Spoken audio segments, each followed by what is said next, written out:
তো আজকে আমাদের 2026 সালের পশ্চিমবঙ্গ গ্রাম পঞ্চায়েত নিয়োগ পরীক্ষার জিকে অর্থাৎ জেনারেল নলেজের 5 নম্বর ক্লাস।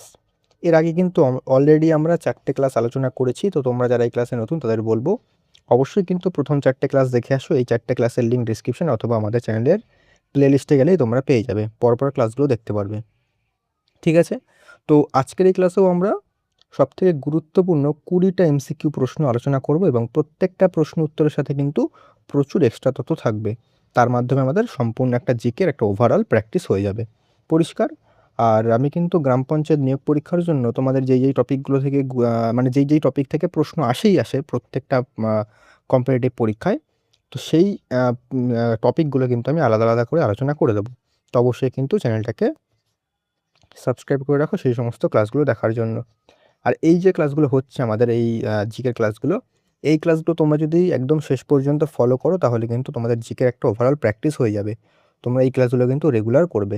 আমি তোমাদের এই ক্লাসগুলো কিন্তু পরীক্ষার আগে আগে দিতে থাকবো এবং যেটা বললাম যে পার্টিকুলার কিছু টপিক থেকে আমি ক্লাস করাবো যেগুলো একদম পরীক্ষার জন্য সবথেকে বেশি গুরুত্বপূর্ণ, সেগুলো কিন্তু ক্লাসগুলো খুবই তাড়াতাড়ি আসবে। পরিষ্কার? আর তোমরা যদি চ্যাপ্টার ওয়াইজ ক্লাস করতে চাও, আমি কিন্তু চ্যাপ্টার ওয়াইজ ক্লাস করাচ্ছি, সেই ক্লাসগুলো তোমরা ফলো করতে পারো। সেগুলো আমি মিসলেনিয়াসের জন্য করালেও সেই ক্লাসগুলো কিন্তু প্রত্যেকটা পরীক্ষার জন্যই গুরুত্বপূর্ণ। তো তোমরা সেই ক্লাসগুলো দেখে নিতে পারো, তাই সেই ক্লাসের লিঙ্ক তোমরা ডিসক্রিপশনে পেয়ে যাবে। আর আজকের ক্লাসের পিডিএফটা তোমরা সম্পূর্ণ বিনামূল্যে পাবে। তো পিডিএফটা কী করে বিনামূল্যে পাবে এই ক্লাস পিডিএফটা, তার জন্য কিন্তু সম্পূর্ণ ক্লাসটা করো। আর তোমাদের প্রথম একটাই কাজ হবে, সেটা হচ্ছে এই চ্যানেলটাকে সাবস্ক্রাইব করা। ঠিক আছে? আর ফ্রিতে কিন্তু এমন কন্টেন্ট অন্য জায়গায় পাবে না, তো অবশ্যই কিন্তু চ্যানেলটাকে ফলো করে রাখো। তো বেশি কথা বাড়াবো না, শুরু করছি আজকের ক্লাস। তোমরা একদম ক্লাসের শেষে জানাবে যে কুইজে তোমরা কটা প্রশ্ন সঠিক করতে পেরেছো। তো যাই হোক, শুরু করছি। দেখো, আমি প্রশ্ন উত্তর বলে কিন্তু মানে প্রশ্ন আর অপশান বলে কিন্তু বেশিক্ষণ সময় নেব না। তোমরা প্রশ্ন অপশান দেখা মাত্রই ভিডিওটা পজ করে উত্তরটা নিজেরা করার চেষ্টা করবে। শুরু করছি আজকের ক্লাস। দেখো, প্রথম প্রশ্ন কী বলছে? প্রথম প্রশ্ন বলছে, সমুদ্রগুপ্তের সভাকবি কে ছিলেন এবং মানে কে ছিলেন যিনি এলাহাবাদ প্রশস্তি রচনা করেছিলেন? এলাহাবাদ প্রশস্তি থেকেই আমরা কিন্তু সমুদ্রগুপ্তের কথা জানতে পারি। সেটাই বলছে যে এলাহাবাদ প্রশস্তি কে রচনা করেছিলেন যিনি কিন্তু সমুদ্রগুপ্তের সভাকবি ছিলেন? উত্তর কী হবে বলো? বাণভট্ট, হরিসেন, কালিদাস, চাণক্য। সমুদ্রগুপ্তের সভাকবি কে ছিলেন? যারা উত্তর জানো অবশ্যই কিন্তু উত্তরটা খাতায় লিখে রাখো, শেষে জানাবে 20তে কত পেয়েছো। সমুদ্রগুপ্তের সভাকবি ছিল অপশান নাম্বার বি, হরিসেন। ঠিক আছে, এবার আমরা এক্সট্রা তথ্য দেখে নিই। দেখো, উত্তর বলে দিলাম হরিসেন। এলাহাবাদ প্রশস্তি বা প্রয়াগ প্রশস্তি একই, কিন্তু অনেক সময় প্রয়াগ প্রশস্তি দেয়, অনেক সময় এলাহাবাদ দেয়, তো সেভাবে কিন্তু তোমাদের দেখতে হবে। এটা কিন্তু ব্রাহ্মী লিপিতে এবং সংস্কৃত ভাষার চম্পকাব্যে রচিত। এটি থেকে সমুদ্রগুপ্তের রাজ্যজয় এবং চরিত্র সম্পর্কে জানা যায়। আমরা যেটা বললাম যে এলাহাবাদ প্রশস্তি থেকে সমুদ্রগুপ্তের সম্পর্কে আমরা জানতে পারি। সমুদ্রগুপ্তের উপাধিগুলো কিন্তু খুব গুরুত্বপূর্ণ, এখান থেকে প্রশ্ন দেয়। সমুদ্রগুপ্তকে তার যুদ্ধ জয়ের কারণে ঐতিহাসিক V.A. স্মিথ ভারতের নেপোলিয়ন বলে আখ্যা দিয়েছেন। তো এটা কিন্তু খুব গুরুত্বপূর্ণ, ভারতের নেপোলিয়নকে এবং কাকে বলা হয় এবং এটা সমুদ্রগুপ্তকে কে দিয়েছিলেন এই উপাধিটা, এটা কিন্তু মাথায় রাখবে। তার আরেকটা উপাধি কী ছিল? কবিরাজ। এগুলো কিন্তু প্রত্যেকটা যে উপাধিগুলো গুরুত্বপূর্ণ, তো এখান থেকে প্রশ্ন অবশ্যই দেয়। নেক্সট দেখো, বাণভট্ট তিনি ছিলেন হর্ষবর্ধনের সভাকবি এবং তার দুটি বিখ্যাত গ্রন্থ কী কী? একটা হচ্ছে হর্ষচরিত এবং একটা হচ্ছে কাদম্বরী। কালিদাস তিনি দ্বিতীয় চন্দ্রগুপ্ত বা বিক্রমাদিত্যের নবরত্ন এবং নবরত্নের অন্যতম একজন ছিলেন। মানে দেখো, এই যে দ্বিতীয় চন্দ্রগুপ্ত তিনি কিন্তু তার উপাধি হচ্ছে বিক্রমাদিত্য, এটাও কিন্তু মাথায় রাখবে। এবং তার নবরত্নের একজন ছিলেন কালিদাস। কালিদাসের গুরুত্বপূর্ণ কী কী রচনা আছে? রঘুবংশম, মেঘদূতম, শকুন্তলম, কুমার সম্ভবম, এগুলো কিন্তু তোমাদের মাথায় রাখতে হবে। তো এখান থেকে কিন্তু প্রশ্ন দেয়, এগুলো কিন্তু অবশ্যই চাইলে তোমরা খাতায় নোট করে নিতে পারো। ঠিক আছে, তো প্রত্যেকটা আলোচনা কিন্তু এভাবেই হবে। দেখো, নেক্সট প্রশ্ন চলে আসছে আমাদের 2 নম্বর প্রশ্ন। কি বলছে?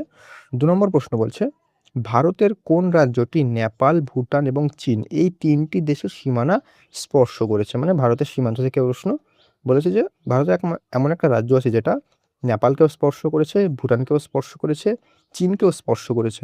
এই 3টে দেশের কিন্তু সীমানাকে স্পর্শ করেছে। উত্তর কী হবে বলো এটা?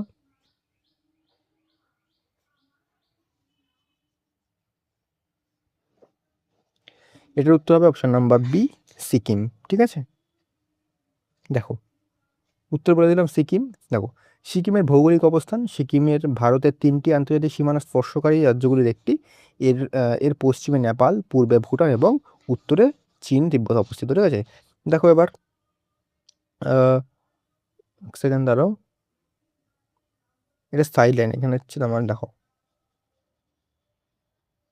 মানে দেখো এখানে ভারতে তিনটি এমন রাজ্য আছে, যেটা কিন্তু আহ, তিনটি এমন রাজ্য যেটা হচ্ছে তিনটে আন্তর্জাতিক যে সীমানা সেটাকে স্পর্শ করেছে। তিনটে রাজ্য আছে, কী কী তিনটে রাজ্য? একটা হচ্ছে সিকিম, বলে দিলাম যে তিনখানা দেশের সাথে সীমানা রয়েছে। আর একটা হচ্ছে সিকিম ছাড়াও পশ্চিমবঙ্গ রয়েছে, যেটা হচ্ছে নেপাল, ভুটান এবং বাংলাদেশের সাথে সীমানা শেয়ার করে। এবং আরেকটা হচ্ছে অরুণাচল প্রদেশ, ভুটান, চীন এবং মায়ানমারের সাথে কিন্তু সীমানা স্পর্শ করে। তো মনে রাখবে যে তিনটে এমন রাজ্য আছে ভারতে সেটা কিন্তু তিনটে আন্তর্জাতিক সীমানার সাথে সীমানা কিন্তু স্পর্শ করে। ঠিক আছে, তো এগুলো কিন্তু মাথায় রাখবে। সিকিমের জনসংখ্যা বিচারে ভারতের ক্ষুদ্রতম রাজ্য এবং আয়তনের বিচারে গোয়ার পর দ্বিতীয় ক্ষুদ্রতম। মানে জনসংখ্যার বিচারে যদি বলি যে কোন রাজ্যে সবচেয়ে কম মানুষ বসবাস করে, সেটা হচ্ছে সিকিম। এবার যদি বলি কোন রাজ্যটা সবচেয়ে ছোট, তাহলে কিন্তু হবে গোয়া। ঠিক আছে, আর দ্বিতীয় হচ্ছে সিকিম, এটা মাথায় রাখবে। 1975 সালে 36তম সংবিধান সংশোধনের মাধ্যমে সিকিম ভারতের 22তম পূর্ণাঙ্গ রাজ্য হিসাবে আত্মপ্রকাশ করে। ঠিক আছে, পূর্ণাঙ্গ ফুল ফ্লেজড স্টেট হিসাবে কিন্তু আত্মপ্রকাশ করে কবে? 1975 সালের 36তম সংবিধান সংশোধনের মাধ্যমে। এটা কিন্তু খুব গুরুত্বপূর্ণ, অনেকবার পরীক্ষায় দেওয়া হয়েছে। নেক্সট কোশ্চেন চলে এসে আমরা দেখো নেক্সট কোশ্চেন কী বলছে। নেক্সট কোশ্চেন বলছে পশ্চিমবঙ্গের ধনেখালি কোন শিল্পের জন্য বিখ্যাত? রেশম শিল্প, তন্তুবায় বা তাঁত শিল্প, মৃৎশিল্প, চামড়া শিল্প। উত্তর কী হবে বলো? দেখো পশ্চিমবঙ্গের ধনেখালি কিন্তু তন্তুবায় বা তাঁত শিল্পের জন্য বিখ্যাত। এখান থেকে প্রশ্ন দেয় কিন্তু। দেখো, ধনেখালি পশ্চিমবঙ্গের হুগলি জেলায় অবস্থিত। এটি এটি নিজস্ব সুতি বা তাঁতের শাড়ির জন্য জিআই ট্যাগ পেয়েছে। তো এটা কিন্তু মাথায় রাখবে যে দিতে পারে পরীক্ষায়, তন্তুবায় বা তাঁত শিল্প যে জিআই ট্যাগ পেয়েছে সেটা কোথাকার, সেটা পরীক্ষা দিতে পারে, সেটা হচ্ছে ধনেখালির। তার রেশম শিল্প সিল্ক, পশ্চিমবঙ্গের মুর্শিদাবাদ এবং মালদা জেলায় রেশম চাষ ও রেশম শিল্পের জন্য বিখ্যাত। মৃৎশিল্প যেটা মাটির কাজ, নদিয়া জেলার কৃষ্ণনগর মাটির পুতুল মৃৎশিল্পের জন্য বিশ্ববিখ্যাত। চামড়া শিল্প, কলকাতার পূর্বে অবস্থিত বানতলা এশিয়ার অন্যতম বৃহত্তম চামড়া প্রক্রিয়াকরণ কেন্দ্র। এগুলো কিন্তু প্রত্যেকটা গুরুত্বপূর্ণ। নেক্সট প্রশ্ন দেখো কি বলছে। নেক্সট প্রশ্ন বলছে মৌলিক অধিকার বলবৎ করার জন্য সুপ্রিম কোর্ট কোন ধারা অনুযায়ী লেখ বা রিট জারি করতে পারে? খুব গুরুত্বপূর্ণ একটা প্রশ্ন। যারা আমার পলিটির ক্লাসগুলো দেখছো, মানে আমি যেই চ্যাপ্টার ওয়াইজ ক্লাস করাচ্ছি, তারা কিন্তু দেখা মাত্র উত্তর করতে পারবে। দেখো, মৌলিক অধিকার, যে আমাদের মৌলিক অধিকার রয়েছে ফান্ডামেন্টাল রাইটস, সেগুলো যদি ক্ষুণ্ণ হয়, সেগুলো তার জন্য কিন্তু আমরা সুপ্রিম কোর্টের দ্বারস্থ হতে পারি এবং সুপ্রিম কোর্ট তার জন্য কিন্তু লেখ জারি করতে পারে বা রিট জারি করতে পারে। সেই যে বলছে রিট, সেটা কত নম্বর ধারায় রয়েছে? এর উত্তর কী হবে? এর উত্তর অপশন নাম্বারে 32 নম্বর ধারা। এই 226 নম্বর ধারায় কিন্তু হাইকোর্ট কিন্তু রিট জারি করতে পারে। ঠিক আছে, এগুলো মানে মাথায় রাখতে হবে। নেক্সট দেখো, দেখো এই যে হাইকোর্ট বললাম যে 226 নম্বর ধারা অনুযায়ী হাইকোর্ট এবং 32 নম্বর ধারা অনুযায়ী সুপ্রিম কোর্ট। 32 নম্বর ধারাকে, এটা কিন্তু খুব গুরুত্বপূর্ণ একটা পয়েন্ট, যে 32 নম্বর ধারা আছে এটাকে কিন্তু ডক্টর বি আর আম্বেদকর, যাকে আমরা ভারতের সংবিধানের জনক বলে থাকি, তো বি আর আম্বেদকর এই ধারণাটিকে ভারতের সংবিধানের হৃদয় ও আত্মা বা হার্ট অ্যান্ড সোল বলে অভিহিত করেছেন। ভারতের সংবিধানের 5টি রিট বা লেখ জারি করা যায় কী কী? একটা হচ্ছে বন্দি প্রত্যক্ষীকরণ, এই নামটা মনে রাখতে হবে, হ্যাভিয়াস কর্পাস, পরমাদেশ, ম্যান্ডামাস, প্রতিষেধ, প্রহিবিশন, অধিকার পিচ্ছা, quo warranto অ্যান্ড তারপর হচ্ছে উৎপ্রেষণ, যেটা হচ্ছে সার্সিওরি। এটা কিন্তু মাথায় রাখতে হবে। কটা রিট? 5টা রিট। মৌলিক অধিকারের রক্ষার ক্ষেত্রে কিন্তু হাইকোর্ট কত নম্বর ধারা? হাইকোর্ট 226 নম্বর ধারা অনুযায়ী জারি করতে পারে। এবং এই যে হাইকোর্টের যে রিট জারি করতে পারে, এটা কিন্তু সুপ্রিম কোর্টের চেয়েও ব্যাপক। কারণ সুপ্রিম কোর্ট শুধুমাত্র কিন্তু যে মৌলিক অধিকার তার জন্য ব্যবহার করতে পারে, কিন্তু হাইকোর্ট কিন্তু এটা আইনি অধিকারের জন্য কিন্তু ব্যবহার করতে পারে। ঠিক আছে, এটা মাথায় রাখবে। রিটের যে ধারণাটা সেটা কোথা থেকে নেওয়া হয়েছে? সেটা নেওয়া হয়েছে ব্রিটেনের সংবিধান থেকে। সেগুলো কিন্তু প্রত্যেকটা গুরুত্বপূর্ণ। নেক্সট কোয়েশ্চেন চলে এসে আমরা দেখো নেক্সট কোয়েশ্চেন কী বলছে। সাবানের ফেনা বা বুদবুদ রঙিন দেখায় আলোর কোন ধর্মের জন্য? প্রতিফলন, প্রতিসরণ, ব্যতিচার, সমাবর্তন। উত্তর কী হবে বলো?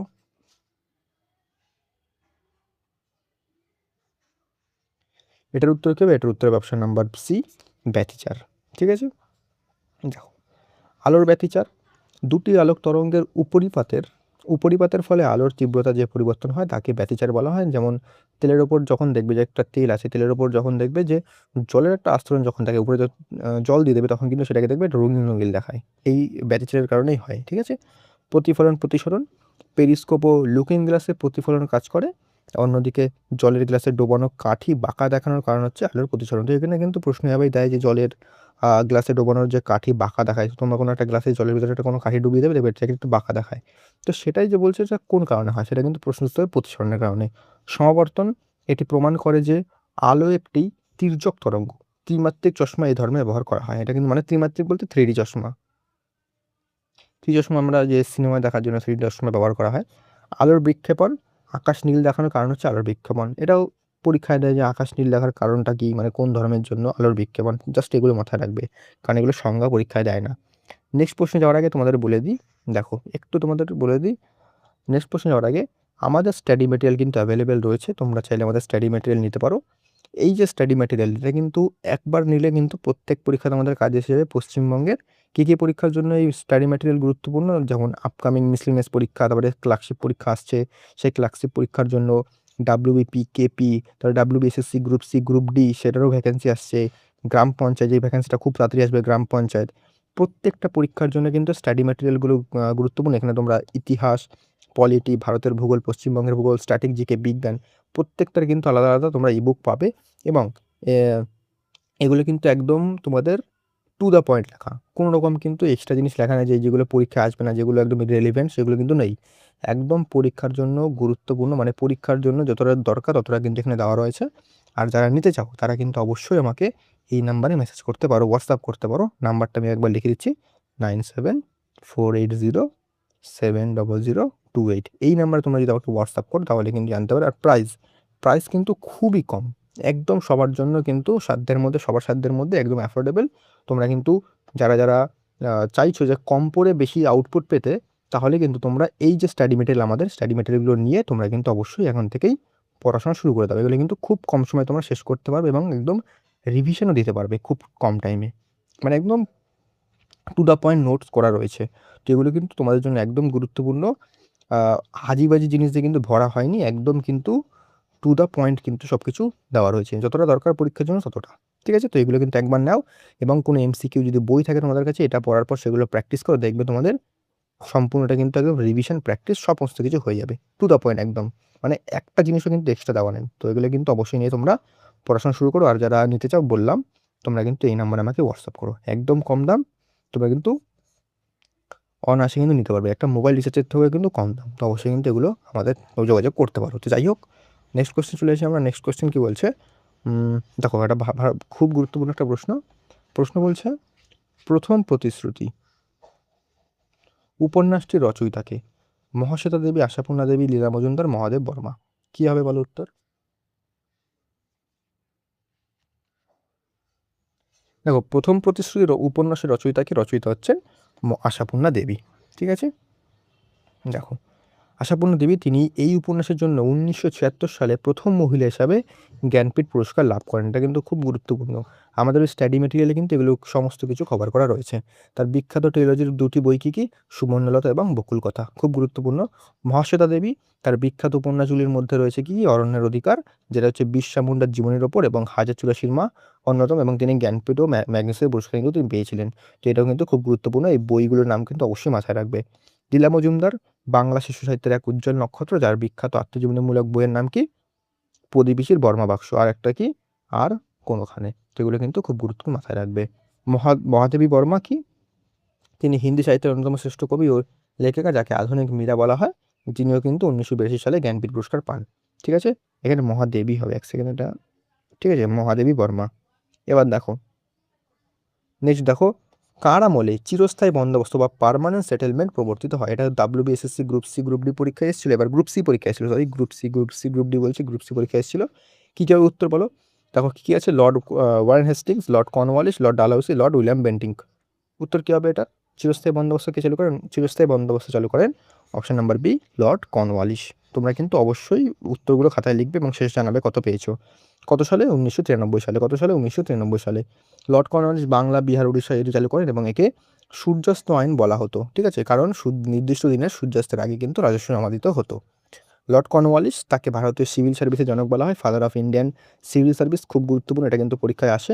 ওয়ারেন হেস্টিংস, তিনি বাংলার প্রথম গভর্নর জেনারেল ছিলেন, 1773 সালে রেগুলেটিং অ্যাক্ট অনুযায়ী এবং তিনি দ্বৈত শাসন ব্যবস্থার অবসান ঘটান। এটা কিন্তু খুব গুরুত্বপূর্ণ, মাথায় রাখবে। লর্ড ডালহৌসি তিনি শতবিপ্লব নীতি বা ডক্ট্রাইন অফ ল্যাপস প্রবর্তন করেন এবং যার আমলে 1853 সালে ভারতের প্রথম রেলপথ চালু হয়। তিনি কিন্তু আবার টেলিগ্রাফও চালু করেন, এটা কিন্তু মাথায় রাখবে। লর্ড ডালহৌসির আমলে আবার তোমার যে কি বলবো, কোনটা জানি, উডের ডিসপ্যাচ, সেটাও চালু হয়। এগুলো কিন্তু মাথায় রাখবে, ঠিক আছে। তারপর হচ্ছে নেক্সট কোয়েশ্চেন, ভারতের বৃহত্তম কয়লা খনি ঝরিয়া কোথায় অবস্থিত? ছত্তিশগড়, উড়িষ্যা, ঝাড়খণ্ড, পশ্চিমবঙ্গ। ঝরিয়া কোথায় অবস্থিত বলো ভারতের বৃহত্তম কয়লা খনি? এটার উত্তর কি হবে? এটার উত্তর অপশন নাম্বার সি, ঝাড়খণ্ড। ঝরিয়া কোথায়? ঝাড়খণ্ডে। এবার মধ্যে ঝরিয়া ঝাড়খণ্ড, এভাবে মনে রাখতে পারবে। ঝরিয়া কয়লা খনি এটি ঝাড়খণ্ডের ধানবাদ জেলায় অবস্থিত এবং এটি ভারতের অন্যতম প্রধান কোকিং কোল উৎস। তারপর হচ্ছে ধানবাদ, এই শহরটিকে ভারতের কয়লার রাজধানী বলা হয়, এটা খুব গুরুত্বপূর্ণ, মাথায় রাখবে। কোল ক্যাপিটাল অফ ইন্ডিয়া। পশ্চিমবঙ্গের কয়লা খনি কী কী রয়েছে? পশ্চিমবঙ্গের বৃহত্তম কয়লা খনি কি? রানীগঞ্জ, যেটা আসানসোলের দুর্গাপুর অঞ্চলে অবস্থিত এবং যা ভারতের প্রাচীনতম কয়লা খনিও বটে, যেটা হচ্ছে 1674 সালে গঠিত হয়েছিল।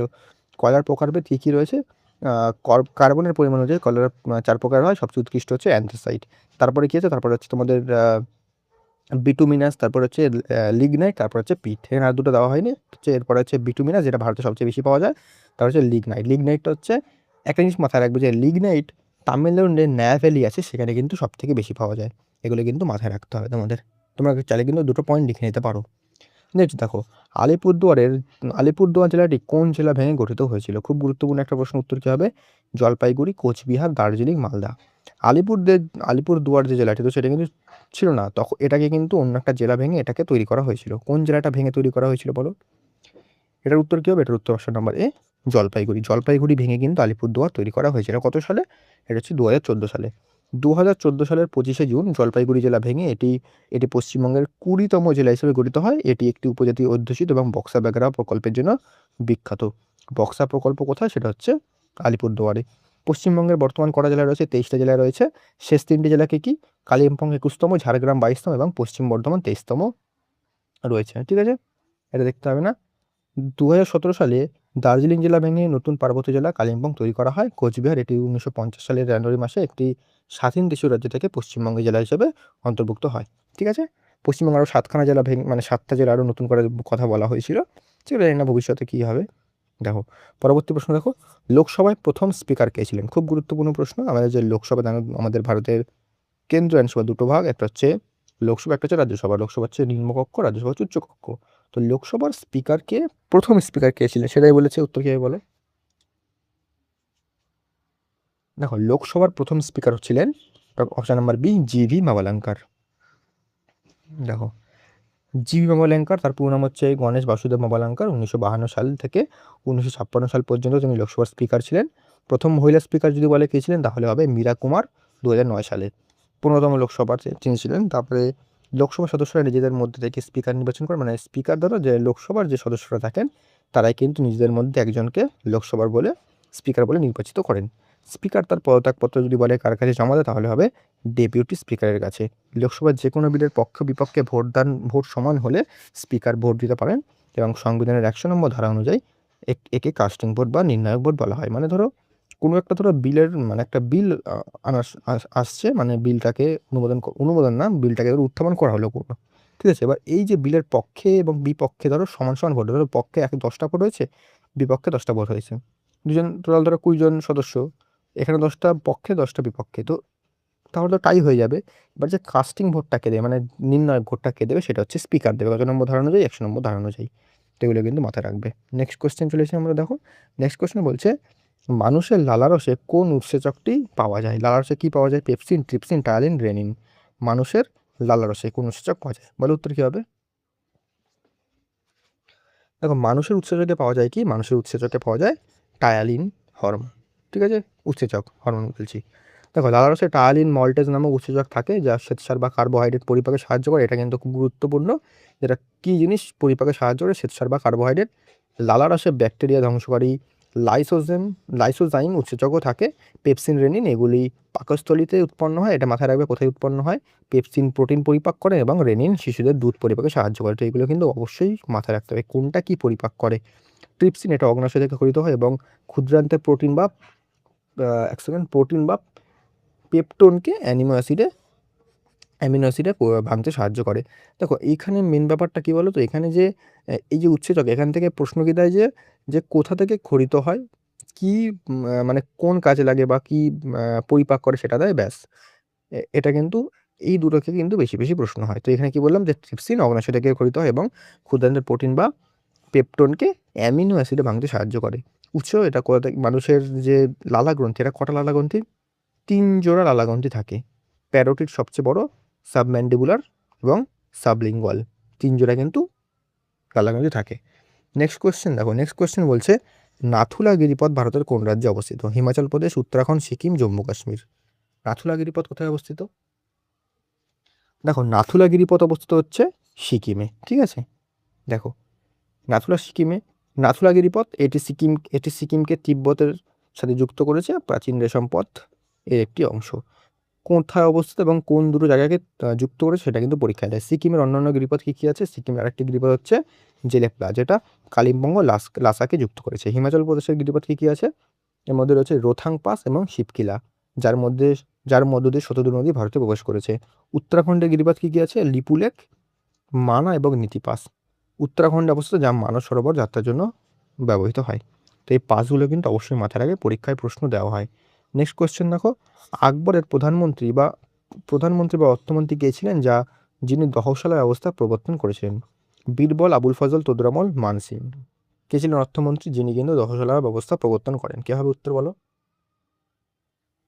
এটার উত্তর কী হবে? এটার উত্তর অপশন নাম্বার সি, তদুরামল। নেক্সট দেখো, নেক্সট কি বলছে? তদুরামল বলে দিলাম। রাজা তদুরামল দহশালা 1580 সালে প্রবর্তিত দহশালা বা জবতি ব্যবস্থা ছিল একটি উন্নত ভূরাজস্ব ব্যবস্থা, যেখানে বিগত 10 বছরের গড় ফলন এবং মূল্যের ওপর ভিত্তি করে কর নির্ধারণ করা হতো। কত সালটা মাথায় রাখবে জাস্ট। আবুল ফজল, তিনি আকবরের সভাকবি ঐতিহাসিক ছিলেন, তিনি আকবরনামা এবং আইনি আকবর রচনা করেছিলেন।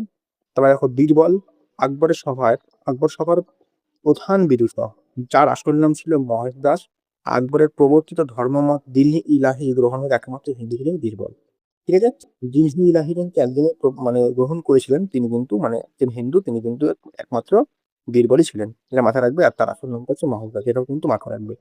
রাজা মানসিং, তিনি ছিলেন আকবরের মোগল সেনাবাহিনীর প্রধান সেনাপতি, যিনি হলদিঘাটের যুদ্ধ 1576 সালের মহারাণা প্রতাপের বিরুদ্ধে মোগল, অবশ্যই তোমাদের মাথায় রাখতে হবে। নেক্সট কোয়েশ্চেন দেখো, নেক্সট কোয়েশ্চেন কি বলছে? দক্ষিণ ভারতের সর্বোচ্চ শৃঙ্গের নাম কি? দোদাবেতা, আনাইমুদি, মহেন্দ্রগিরি, গুরুশিখর। দক্ষিণ ভারতের সর্বোচ্চ শৃঙ্গের নাম কি? দক্ষিণ ভারতের সর্বোচ্চ শৃঙ্গের নাম হচ্ছে, কী হবে বলো উত্তর? উত্তর হবে কি? উত্তর হবে আনাইমুদি। দক্ষিণ ভারতের বা পশ্চিমঘাট পর্বত যাই বলো, এটাই কিন্তু আনাইমুদি হবে। আনাইমুদি এর উচ্চতা কত? 2695 মিটার উচ্চতা, মনে রাখার কোনো দরকার নেই, সেখান থেকে প্রশ্ন দেবে না। এটি কেরালার আন্নামালাই পর্বতে অবস্থিত। এটা কিন্তু গুরুত্বপূর্ণ যে কোন পর্বতে অবস্থিত, এটাতে ভালো করে দেখবে। একে দক্ষিণ ভারতের এভারেস্টও বলা হয়। দোদাবেতা, এটি নীলগিরি পর্বতের সর্বোচ্চ শৃঙ্গ, উচ্চতা মনে রাখার দরকার নেই।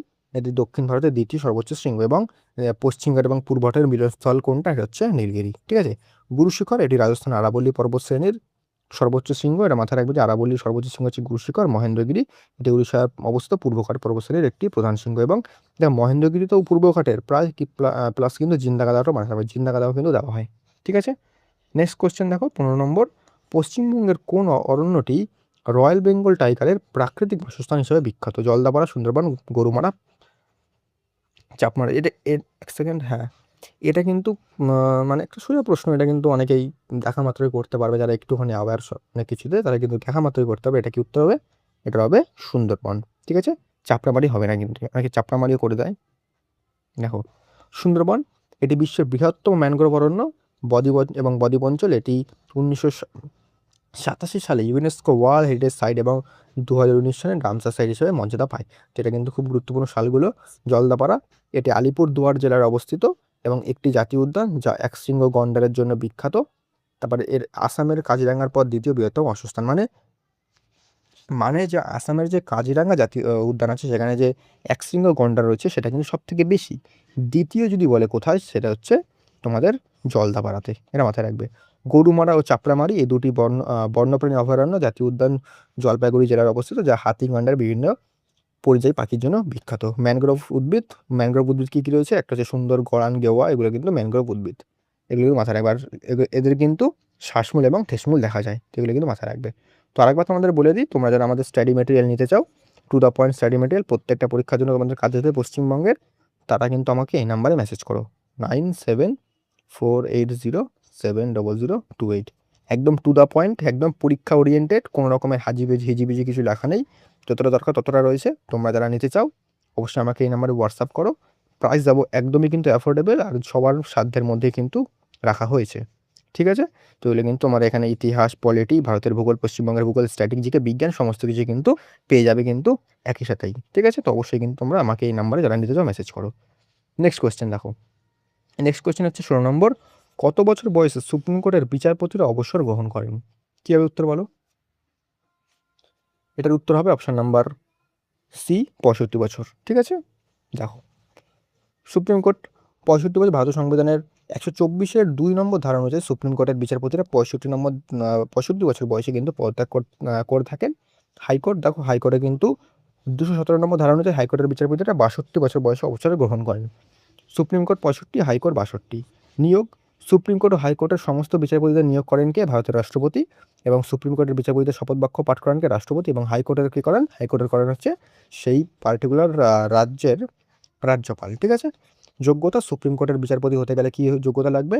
অন্তত 5 বছর, হাইকোর্টে অন্তত 5 বছর বিচারক বা অথবা অন্তত 10 বছর কিন্তু আইনজীবী হিসাবে কাজ করার অভিজ্ঞতা থাকতে হবে, মানে 10 বছর হচ্ছে অ্যাডভোকেটের হিসাবে কাজ করার অভিজ্ঞতা থাকতে হবে, ঠিক আছে।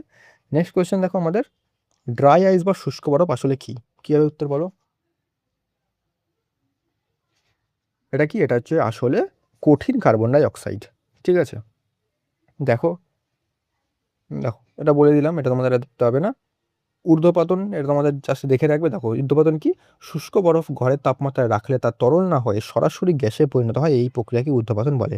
মানে কোনো ধরো শুষ্ক বরফ আছে, সেটা কিন্তু সেটা তরল হয় না, ডাইরেক্ট কিন্তু সেটা কিন্তু গ্যাসে পরিণত হয়, সেটা হচ্ছে ঊর্ধ্বপাতন। যেমন কর্পূর, ন্যাপথলিন এগুলো। Greenhouse gas, carbon die oxide হলো পৃথিবীর প্রধান গ্লোবাল ওয়ার্মিং বা গ্রিনহাউস গ্যাস। অগ্নি নির্বাপক, কার্বন ডাই অক্সাইড গ্যাস দহনে সাহায্য করে না এবং বাতাসের চেয়ে ভারী হওয়ায় এটি আগুন নেভানোর কাজে কিন্তু ব্যবহৃত হয়, ঠিক আছে। এগুলো কিন্তু মাথায় রাখবে। নেক্সট কোয়েশ্চেন দেখো, ভারতের বৃহত্তম আন্তর্জাতিক পুরস্কার দাদাসাহেব ফালকে কোন ক্ষেত্রে দেওয়া হয়? দাদাসাহেব ফালকে পুরস্কার কোন ক্ষেত্রে দেওয়া হয়? দাদাসাহেব ফালকে পুরস্কার দেওয়া হয় তোমাদের সিনেমাতে, ঠিক আছে, সিনেমার ক্ষেত্রে দেওয়া হয়। দাদাসাহেব ফালকে, এটি একটি ভারতীয় চলচ্চিত্রের সর্বোচ্চ পুরস্কার, যা 1969 সাল থেকে শুরু হয়। প্রথম প্রাপক কে ছিলেন? 1969 সালে এই প্রথম প্রাপক ছিলেন দেবিকা রানী। দাদাসাহেব ফালকে কে ছিলেন? তিনি ছিলেন তাকে কিন্তু ভারতীয় চলচ্চিত্রের জনক বলা হয়, ফাদার অফ ইন্ডিয়ান সিনেমা। তার পরিচালনায় 1913 সালে ভারতের প্রথম পূর্ণদৈর্ঘ্য নির্বাক চলচ্চিত্র রাজা হরিশ্চন্দ্র মুক্তি পায়, ঠিক আছে। পুরস্কারের মূল্য কি? এটি একটি পুরস্কার, একটি স্বর্ণ কমল এবং একটি শাল এবং নগদ 10 লক্ষ টাকা দেওয়া হয়। তো এগুলো কিন্তু অবশ্যই মাথায় রাখতে হবে, ওকে। চলে আসি নেক্সট আমাদের সেকেন্ড লাস্ট কোয়েশ্চেন আজকের। মহাত্মা গান্ধী তার জীবনের একমাত্র কোন বছর জাতীয় কংগ্রেসের বার্ষিক অধিবেশনে সভাপতিত্ব করেছিলেন? নাগপুর, বেলগাঁও, কলকাতা, করাচি। কীভাবে উত্তর বলো? এটার উত্তর কী? এটার উত্তর অপশন নাম্বার বি, 1924 সালে বেলগাঁও।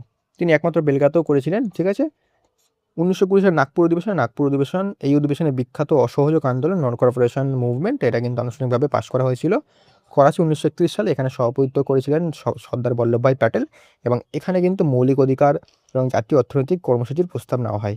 প্রথম মহিলা সভাপতি কে ছিলেন জাতীয় কংগ্রেসের? 1917 সালে কলকাতা অধিবেশনে অ্যানি বেসান্ট প্রথম মহিলা, এবং যদি বলে প্রথম ভারতীয় মহিলা তাহলে কিন্তু হবে 1925 সালের সরোজিনী নাইডু হচ্ছে প্রথম ভারতীয় মহিলা। এখানে কিন্তু একটু সাবধান হয়ে প্রশ্নের উত্তর করতে হবে। নেক্সট কোয়েশ্চেন দেখো, কোন লেন্স ব্যবহার করে চোখের হাইপারটোমিয়া বা দীর্ঘদৃষ্টির, ঠিক আছে, উত্তর কি হবে বলো? হাইপারটোমিয়া কি হবে? এটার উত্তর হবে অপশন নাম্বার বি, উত্তর লেন্স, ঠিক আছে। দেখো, হাইপারটোমিয়া হচ্ছে এটি এটি যদি থাকে যাদের, তার হচ্ছে দূরে জিনিস স্পষ্ট দেখা যায় কিন্তু কাছে জিনিস দেখা যায় না, এটার জন্য টেলিস্কোপ ব্যবহার করা হয়। মায়োপিয়াতে হচ্ছে কাছে জিনিস দেখা যায় কিন্তু দূরে জিনিস দেখা যায় না, এখানে অবতল লেন্স ব্যবহার করা হয়। আর প্রেসফোবিয়াতে মানে দূরের জিনিস কাছে জিনিস কিন্তু দেখতে সমস্যা হয়, এখানে কিন্তু বাইফোকাল লেন্স ব্যবহার করা হয়। দেখবে চশমাতে কিন্তু এই চশমা বাইফোকাল চশমাতে যেমন থাকে, এই নিচে একটা কিন্তু থাকে, ওটা হচ্ছে বাইফোকাল লেন্স। তো এই ছিল আমাদের আজকে সম্পূর্ণ একটা সেশন। তো এটা কিন্তু অবশ্যই তোমরা মাথায় রাখবে। আর এখান থেকে কিন্তু তোমরা অবশ্যই আমাদের স্টাইল ম্যাটেরিয়ালটা নিতে পারো, আমাকে এই নাম্বারে অবশ্যই মেসেজ করো। তো দেখা হচ্ছে নেক্সট ক্লাসে, আর অবশ্যই কিন্তু আগের ক্লাসগুলো দেখে আসো।